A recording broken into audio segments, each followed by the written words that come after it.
Hi friends, പുതിയൊരു വീഡിയോയിലേക്ക് എല്ലാവർക്കും സ്വാഗതം. അപ്പോൾ ഇന്ന് നമ്മൾ തയ്യാറാക്കിയെടുക്കുന്നത് നല്ല കുറുകിയ ചാറിൽ തയ്യാറാക്കിയെടുക്കുന്ന ഒരു അയിലക്കറിയുടെ റെസിപ്പിയാണ്. അപ്പോൾ ഇതുപോലെ ഒന്ന് തയ്യാറാക്കി നോക്കിയിട്ടില്ലെങ്കിൽ എന്തായാലും ഒന്ന് തയ്യാറാക്കി നോക്കണം. അപ്പോൾ നമുക്കിത് എങ്ങനെയാണ് ചെയ്തെടുക്കുന്നത് നോക്കിയാലോ. അപ്പോൾ നമ്മുടെ മീൻകറി തയ്യാറാക്കിയെടുക്കാനായിട്ട് ഞാനിപ്പോൾ ഇവിടെ ഒരു മൺചട്ടിയിലേക്ക് അതിലേക്ക് ആവശ്യമായിട്ടുള്ള വെളിച്ചെണ്ണ ഒന്ന് ഒഴിച്ചു കൊടുക്കുകയാണ്. വെളിച്ചെണ്ണയിൽ നന്നായിട്ട് തന്നെ ഒന്ന് ചൂടായിട്ട് വരുന്ന സമയം ഇതിലേക്ക് 1 ടീസ്പൂൺ അളവിൽ കടുക് ചേർത്ത് കൊടുക്കാം.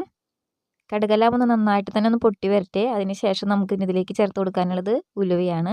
ഞാനിപ്പോൾ ഒരു 1/4 ടീസ്പൂൺ അളവിൽ ഉലുവയും കൂടി ചേർത്ത് കൊടുക്കുകയാണ്.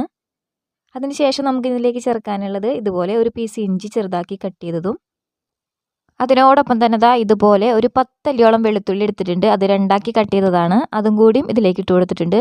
ഇനി ഇതെല്ലാം കൂടി നന്നായിട്ടൊന്ന് വഴറ്റി കൊടുക്കണം.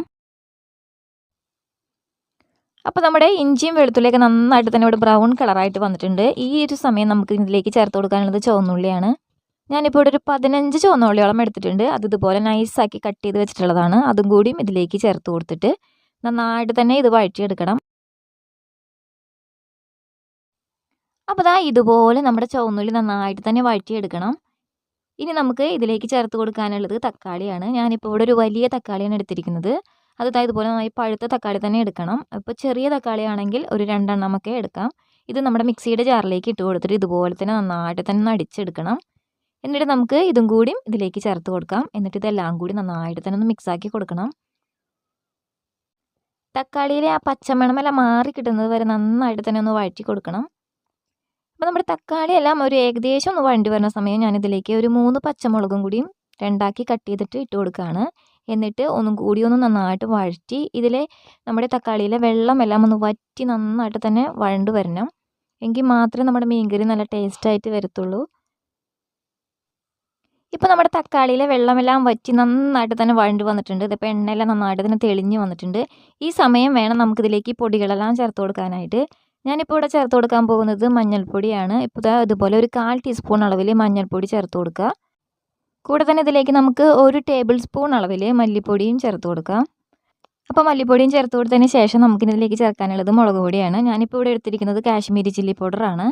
ഞാനിപ്പോൾ ഇവിടെ ഒരു 3 ടേബിൾ സ്പൂൺ അളവിലാണ് കാശ്മീരി ചില്ലി പൗഡർ ചേർത്ത് കൊടുക്കുന്നത്. അപ്പോൾ നമ്മുടെ മീൻ കറിക്ക് നല്ല കളറൊക്കെ കിട്ടാനായിട്ട് കാശ്മീരി ചില്ലി പൗഡർ ഉണ്ടെങ്കിൽ അത് തന്നെ ചേർത്ത് കൊടുക്കുക. ഇനി ഇതിലേക്ക് നമുക്ക് ഒരു 1/4 ടീസ്പൂൺ അളവിൽ കുരുമുളക് പൊടിയും കൂടിയും ചേർത്ത് കൊടുക്കാം. എന്നിട്ട് ഇതെല്ലാം കൂടി നന്നായിട്ട് തന്നെ ഒന്ന് വഴറ്റി കൊടുക്കണം. ഫ്ലെയിമെല്ലാം നന്നായിട്ട് തന്നെ കുറച്ച് വെച്ചിട്ട് വേണം നമ്മൾ പൊടികളൊക്കെ ചേർത്ത് കൊടുക്കാനായിട്ട്. എന്നിട്ട് ഇതെല്ലാം കൂടി നമ്മുടെ ഈ പൊടികളിലെ പച്ചമണമെല്ലാം മാറുന്നത് വരെ നന്നായിട്ട് തന്നെ ഒന്ന് വഴറ്റി ഇതുപോലെ നന്നായിട്ട് തന്നെ ഒന്ന് മൂപ്പിച്ചെടുക്കണം. അതിന് ശേഷം നമുക്കിനി ഇതിലേക്ക് ആവശ്യമായിട്ടുള്ള വെള്ളം ചേർത്ത് കൊടുക്കാം. അപ്പോൾ നമ്മുടെ മീനെല്ലാം നന്നായിട്ട് തന്നെ വെന്ത് കിട്ടുന്നതിന് ആവശ്യമായിട്ടുള്ള വെള്ളം ഇതിലേക്ക് ചേർത്ത് കൊടുക്കുക.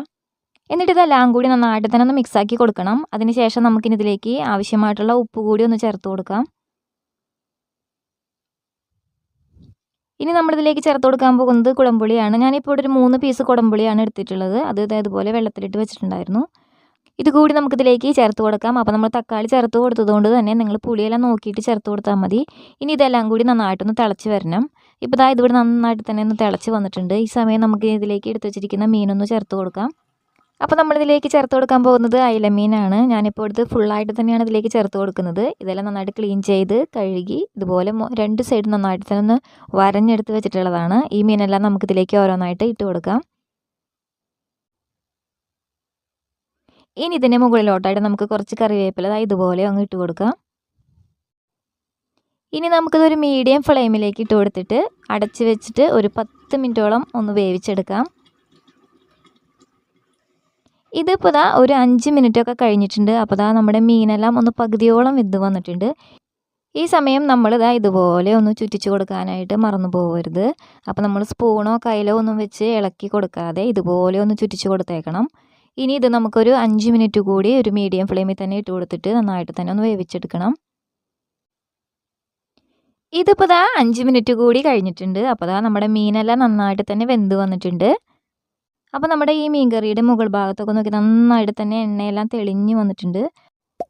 ഇനി ഇത് ഒരുപാട് സമയം തൊട്ട് വറ്റിച്ചെടുക്കേണ്ട ആവശ്യമില്ല. ഇപ്പോൾ തന്നെ നന്നായിട്ട് തന്നെ കുറുകി വന്നിട്ടുണ്ട്. അപ്പോൾ ഫ്ലെയിമെല്ലാം ഓഫാക്കി കൊടുക്കുക. അപ്പോൾ ചട്ടി തന്നെ ഇരുന്നിട്ട് നന്നായിട്ട് തന്നെ കുറുകി വരും.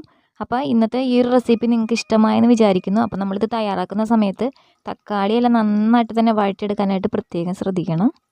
അപ്പോൾ നല്ല ടേസ്റ്റി ആയിട്ടുള്ള മീൻകറി നമുക്ക് തയ്യാറാക്കി എടുക്കാനായിട്ട് പറ്റും. അപ്പോൾ ഈ ഒരു റെസിപ്പി നിങ്ങൾക്ക് ഇഷ്ടമായിട്ടുണ്ടെങ്കിൽ ഒന്ന് ലൈക്ക് ചെയ്യാനും അതുപോലെ തന്നെ കമൻറ്റ് ചെയ്യാനും, പുതിയ റെസിപ്പീസ് കാണാനായിട്ട് ചാനൽ ഇതുവരെയും സബ്സ്ക്രൈബ് ചെയ്യാത്തവരുണ്ടെങ്കിൽ ഒന്ന് സബ്സ്ക്രൈബ് ചെയ്ത് വയ്ക്കുക.